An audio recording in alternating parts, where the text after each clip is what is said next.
Hai, bertemu lagi di dalam pelajaran PPKN. Hari ini kita akan belajar tentang perwujudan Pancasila sebagai dasar negara dan pandangan hidup bangsa.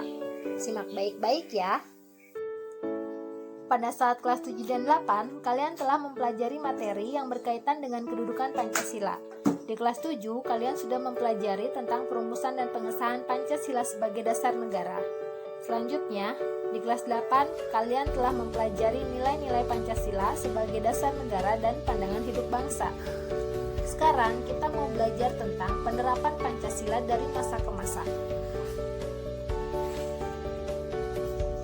Perwujudan nilai-nilai Pancasila sebagai dasar negara dan pandangan hidup bangsa telah dilaksanakan sejak masa awal kemerdekaan, masa Orde Lama, masa Orde Baru, dan masa reformasi sekarang.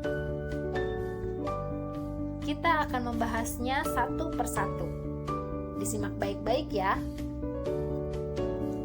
Yang pertama, kita akan membahas penerapan Pancasila pada masa awal kemerdekaan yang terjadi dari tahun 1945 sampai tahun 1959.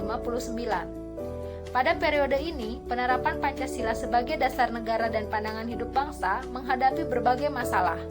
Ada upaya-upaya untuk mengganti Pancasila sebagai dasar negara dan penyimpangan terhadap nilai-nilai Pancasila. Upaya-upaya tersebut diantaranya adalah sebagai berikut. Yang pertama, pemberontakan Partai Komunis Indonesia atau PKI yang terjadi di Madiun pada tanggal 18 September 1948. Pemberontakan ini bertujuan untuk mendirikan negara Soviet Indonesia yang berideologikan komunis. Dengan kata lain, pemberontakan ini akan menggantikan Pancasila dengan paham komunis. Yang kedua, pemberontakan Darul Islam Tentara Islam Indonesia atau DITII.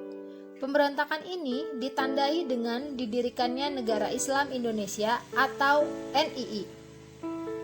Tujuan utama didirikannya NII adalah untuk mengganti Pancasila sebagai dasar negara dengan syariat Islam. Tapi gerakannya bertentangan dengan ajaran Islam sebenarnya ya. Selanjutnya, pemberontakan Republik Maluku Selatan atau RMS.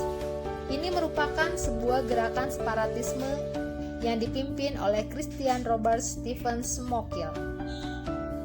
Tujuan dari pemberontakan ini adalah untuk membentuk negara sendiri yang didirikan tanggal 25 April 1950. Selanjutnya, Pemerintahan Revolusioner Republik Indonesia atau PRRI atau Perjuangan Rakyat Semesta atau Permesta.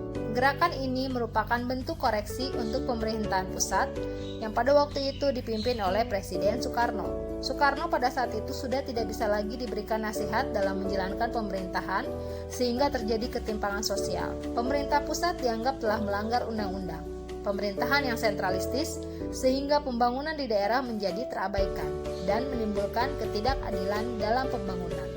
Oleh karena itu, timbullah inisiatif dalam upaya memperbaiki pemerintahan di Indonesia. Gerakan ini terjadi di daerah Sumatera dan Sulawesi dan dipimpin oleh Sarifuddin Prawira Negara dan Vencel Sumua.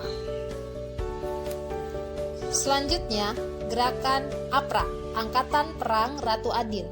Angkatan Perang Ratu Adil merupakan milisi yang didirikan oleh Kapten Knil yaitu Raymond Wensterling pada tanggal 15 Januari 1949. Wensterling memandang dirinya sebagai sang Ratu Adil yang diramalkan akan membebaskan rakyat Indonesia dari tirani. Wensterling bersekongkol dengan Sultan Hamid II, berusaha mempertahankan negara federasi yang dibentuk Belanda untuk melawan Negara Kesatuan Republik Indonesia yang dipimpin oleh Soekarno-Hatta. APRA telah melakukan serangkaian kudeta terhadap pemerintahan Republik Indonesia pada tanggal 23 Januari 1950. Selanjutnya, penerapan Pancasila pada masa Orde Lama yang terjadi dari tahun 1959 sampai 1966. Periode ini dikenal sebagai periode demokrasi terpimpin. Demokrasi terpimpin merupakan sebuah sistem demokrasi yang seluruh keputusan dan pemikiran dalam pemerintahan negara berpusat pada pemimpin negara. Pemimpin negara saat itu adalah Presiden Soekarno.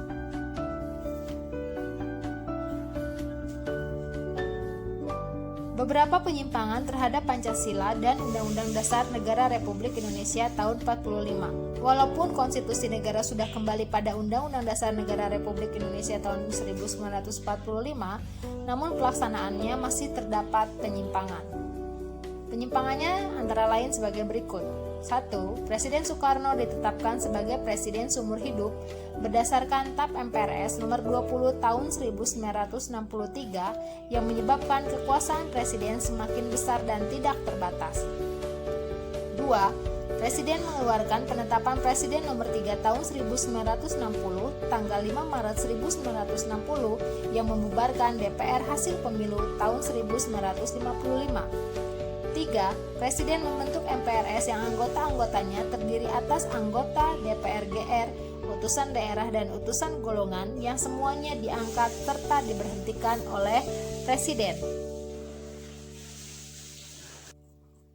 Selanjutnya, penerapan Pancasila pada masa Orde Baru. Visi utama pemerintahan Orde Baru ini adalah untuk melaksanakan Pancasila dan Undang-Undang Dasar Negara Republik Indonesia tahun 1945 secara murni dan konsekuen dalam setiap aspek kehidupan masyarakat Indonesia.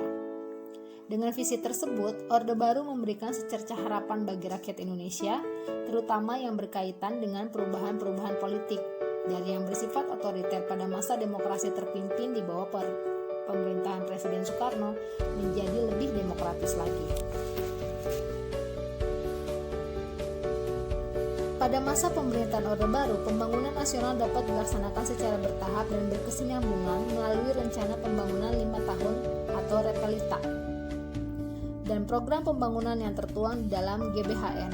Hal tersebut menjadikan pembangunan nasional tumbuh dengan pesat di segala bidang kehidupan. Pada masa ini juga lembaga kepresidenan merupakan pengontrol utama lembaga negara lainnya yang bersifat suprastruktur maupun infrastruktur. Pada masa ini pula, kebebasan berpolitik dibatasi dengan jumlah partai politik yang terbatas pada 3 partai saja. Dibatasinya juga kebebasan pers dan kebebasan berpendapat. Terbukti dengan banyaknya kasus diberedarnya beberapa surat kabar atau majalah hingga dicabut surat izin penerbitannya dengan alasan telah memberitakan peristiwa yang bertentangan dengan kebijakan pemerintah. Beberapa aktivis politik yang menyuarakan aspirasinya dalam mengkritik kebijakan pemerintah beberapa lama kemudian diberitakan hilang atau tertangkap. Munculnya beberapa peristiwa pelanggaran hak asasi manusia seperti Tanjung Priok, kasus Marsinah, kasus wartawan Udin, dan lain-lain. Dari uraian tersebut kita bisa menggambarkan bahwa perwujudan nilai-nilai Pancasila secara murni dan konsekuen dalam kehidupan bernegara selalu mengalami pasang surut. Dalam pemerintahan Orde Baru juga terdapat kelebihan dan kelemahannya terhadap penerapan Pancasila maupun Undang-Undang Dasar Negara Republik Indonesia tahun 1945. Selanjutnya, penerapan Pancasila pada masa reformasi yang terjadi dari tahun 1998 sampai dengan sekarang.